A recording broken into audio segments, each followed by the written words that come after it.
Hello, everyone, and welcome back to Tea Time. Not brought to you by, but inspired by Arizona Iced Tea. I am the man in the middle, Kevin Martinez, and I just got done having a really, really amazing podcast with my boy Alex here. Hey, welcome to Tea Time, Alex. Hey, welcome. Cheers. Cheers. To Arizona. Love it. Raspberry. It's my favorite. We're gonna, yes. I'm gonna go slow. Oh! That was violent. It was. That was violent. Popped. Cheers. Cheers. Yamas, as they say in Greek. All right. First time. First time. Oh. Green tea cucumber. Cucumber. Really? I have never heard of that. I like it. The can art is nice. I like it. The can art is really nice. That's cool. Big fan of Arizona, but unfortunately today was the first day in my life that I had to pay $6 for 4 cans of Arizona. Inflation is here, it's live, and it is present. Ladies and gentlemen, something is missing. The 99 cents tab on there. I literally read an article where the CEO said, deflation, don't worry about it. It'll still be 99 cents. Son of a bitch. You know, it's ironic. I work around everywhere. I go to gas stations all the time, right? You know, and the one owner of the gas station was explaining to me what the crisis is. So believe it or not, let's say you wanted a 99 cent one because it has that stamp on it that's 99 cents, right? Yeah. You can get that, but you are only limited. You and your store are only limited to a certain amount of flavors. Yeah, no shit. I'm being so serious. Yeah, but like this is a staple raspberry. This is like raspberry normal green tea. Like Arizona was built on that. One of my personal favorites, which is the black and white Arizona. Have you seen that one? No, it's that one. It's usually got the yin and yang on it. Okay. But that's one of my personal favorites, and I don't know if it's a high, like a lot of people like it or so, but she was explaining to me that, a lot of people do like it, so they're going to raise the price on that one. I'm like, that's fucking bullshit. And sweet tea, you know, sweet tea is one of those flavors that, you know, it's an acquired taste. Not everyone likes sweet tea. Yeah. They're keeping those at 99 cents. But if you purchase sweet tea, they might not allow you to purchase. I'm it's glad so weird. people are dictating how we can spend our money. It's weird. It's weird. I think it's production. I think it's their production style. I get it. It's odd. So what I do know, speaking of local area, I believe these cans are made by a local company called Campac, an elephant, which is fascinating. They produce aluminum cans. But anyway, I don't know. I don't like how, you know, they're trying to tell you how to spend your money. There's only one gas station that's still surviving out here, and that's the one at the end of Franklin that's keeping it at 99 cents. I've talked to my boy Omar. Omar, appreciate you, bro. Keep doing your thing, because everywhere else, freaking City Market's $1.39. Yeah. $1.39 is outlandish. That is, bro. $1.39 for 99 cents. 39. Like, if you're going to do something, you know, take me down from 23 fluid ounces, take me to 20, take me to 16, take me to 18, keep me that $1. I don't care, you know, but just psychologically, we just got to keep it lower. And so a lot of people often ask me, why Arizona? You know, that was a question, you know, why Arizona? You asked me earlier. Not? Why the middleman? And to me, my answer was always simplicity. I enjoyed the simplicity of a $1 drink. And now it's like, damn, can I really even say that? Depends on what flavor I'm buying, right? You know what you're going to switch next to? Those little orange jugs, bro. The Huggies. Quarter drinks. Well, now they're probably not quarters. Those are probably $1 drinks now, man. Shit, I grew up, they were quarter drinks. Yeah, they were fantastic. Big fan of those. Big fan of those. A lot of indigestion, so. But anyway, welcome to Tea Time. Not brought to you by, but inspired by Arizona Iced Tea. And, you know, Alex and I, we have some pretty interesting conversation. You know, I like to think about outlandish stuff, and I'm sure everyone, and I mean everyone, has probably seen the video of the woman on the plane who stated that motherfucker back there is not real. But can I just say, she did sound like Minnie Mouse, bro. That's all I got to say about her voice. For real. Okay, she really sounded like Minnie Mouse. If you told me that was a voice actor for Minnie Mouse, I would have believed you. Wow. And I'm not joking on that. No, I feel you. But okay, there's a lot of, you know, TikTok speculation, and I guess I'll throw my hat into it, right? Although I wasn't even there, so I really shouldn't be saying anything. But it's still very interesting. Opinions are like assholes. Yeah. Everyone has one. Yeah, exactly. Yeah. And they all stink. But yeah, so this video, if you don't know this video, it's this woman who is frantically saying, not frantically, but she's saying, let me off this plane because that motherfucker back there is not real. Mm-hmm. And she claimed that you are all going to die with this person on this plane. Now, what has this person done to make this woman feel the way that she felt? And word on the street is they claim that he was a shapeshifter. Right. Okay. And the development and the story is that his eyes closed. I can't do it, obviously. Instead of horizontally, vertically. Exactly, as a reptile would, reptilian. The lizard people that may or may not exist. Which could take us down a really deep rabbit hole. But what I think about, let me off this plane, we're all gonna die. Had she not said anything, do you think they all would have died? Because now she blew up, the spot potentially. Ooh. Interesting, right? Yeah. Cause and effect. A very interesting point. Yeah. I don't know. What 2020 taught us is that anything is possible. Mm-hmm. Okay. There are more things possible than you could possibly imagine, in the realm of possibility. And we're just going to keep saying possible, possible, possible. But it's, we're treading interesting and new territories. The government's talking about UFOs all of a sudden. No, they don't exist. Area 51. No, all of a sudden they're like, oh, UFOs. But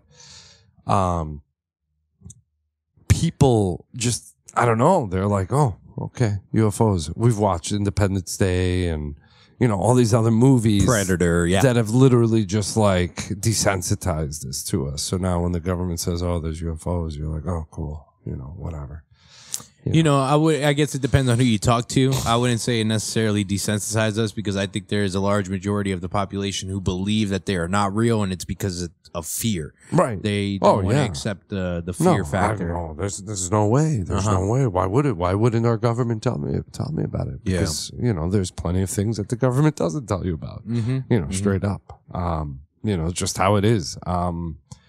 And it has to do with a chaos mentality type of thing. If they told the world that an asteroid was literally coming to Earth tomorrow to obliterate us and then somehow missed us, we would be in chaos.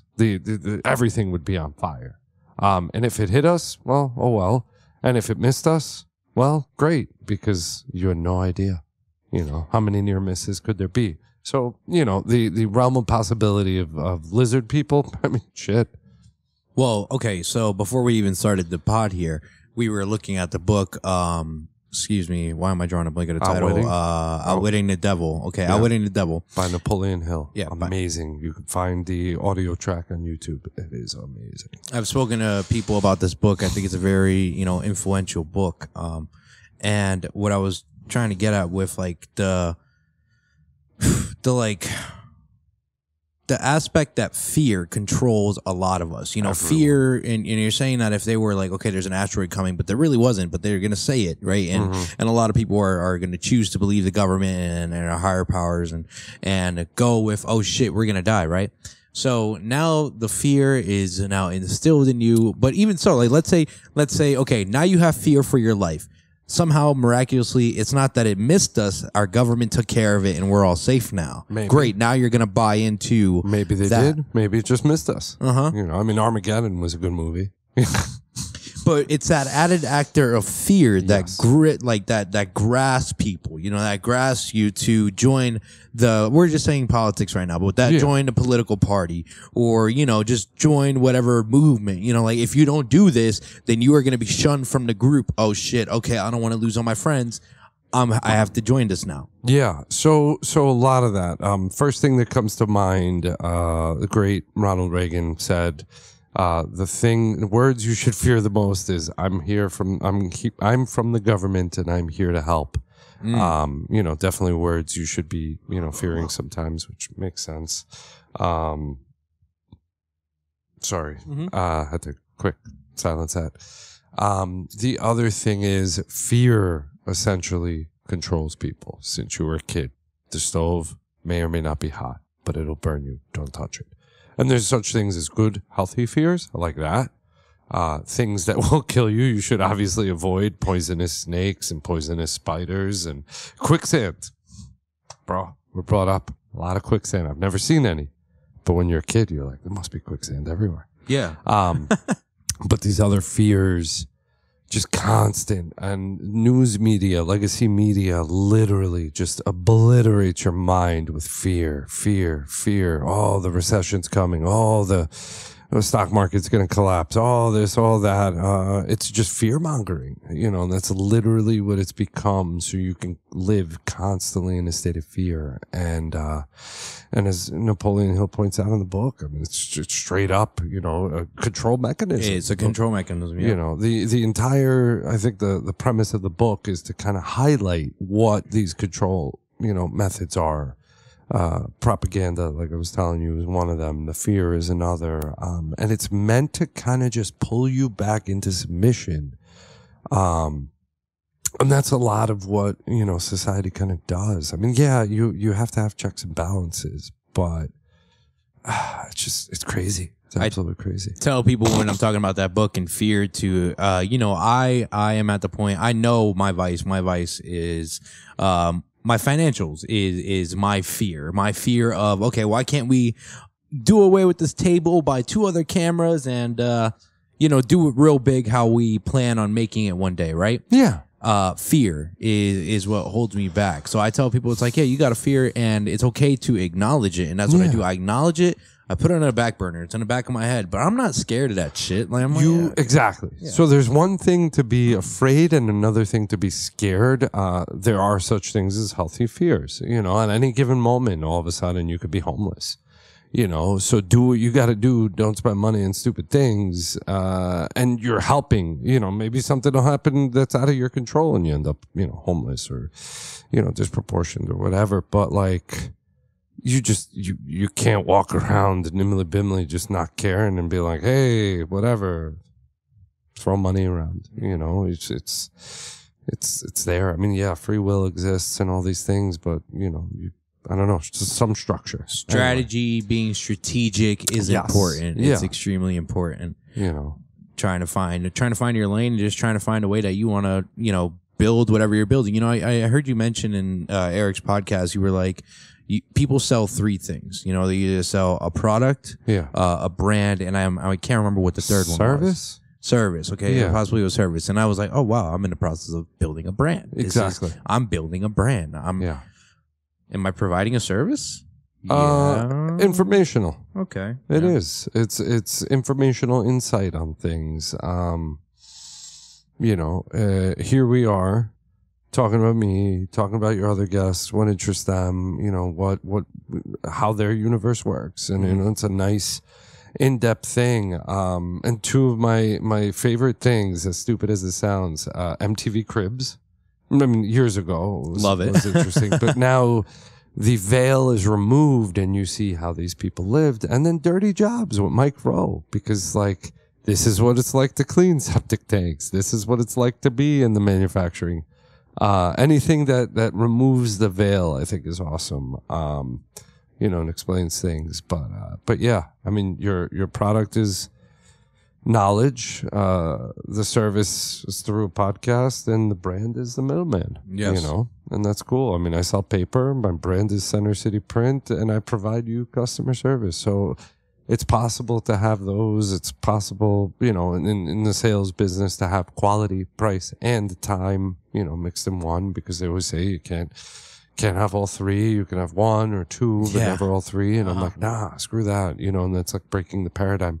But on the topic of fear versus scared, when I first started this, I was scared that, actually, I don't know if I was scared. What I'll convey is I did it and I had like $10 left to my name. And I was like, I hope this works. So the I hope, is some fear, some scared, whatever. But then you just got to do your best and it works out, I've said it before, I'll say it again. Personal success equation: passion plus talent, association, action plus faith. Faith is the last faith thing. Is huge. And that was the $10. The hope was that faith. I got paid yesterday. Thursday, 61 cents in the account. Yeah. You know what I'm saying? Like, yeah. It's all a dollar a dream, and I'm not in any means hurting, or looking for a handout. We're doing everything strategically. We're having a ball. We're doing a great job. But each paycheck, you improve the equipment. You're investing. Yes, investing. And you can't forget to invest, in yourself. Get that nice haircut.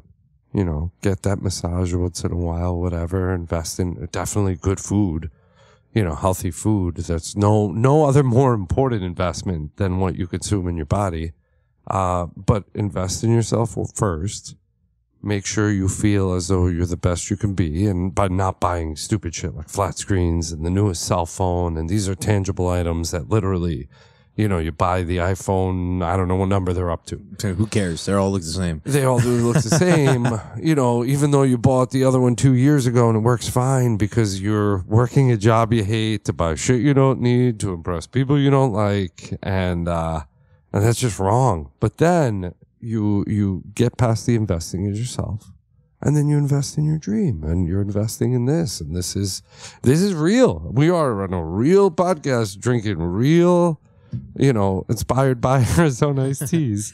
And what's better than that? A dream realized. And it's gonna be hard. If it was easy, one of my other favorite sayings, which I can't translate in English because it's super vulgar, but if it was easy, everybody'd be doing it, Yeah.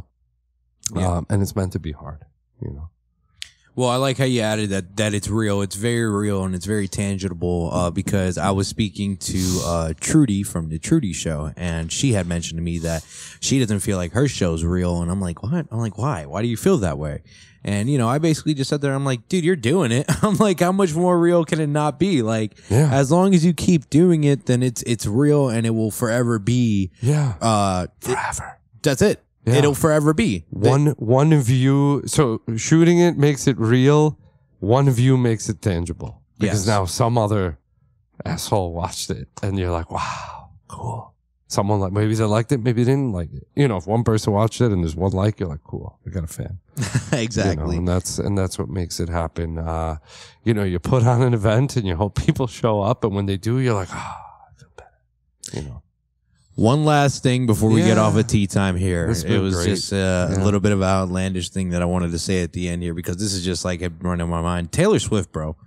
Miss T Swift and I'm not a big fan of T Swift, okay? And one of her most recent songs is a hit, and I hate it. And I'm like, yo, how do you guys understand? How do you guys like this song? Because the woman is literally saying, hi, it's me.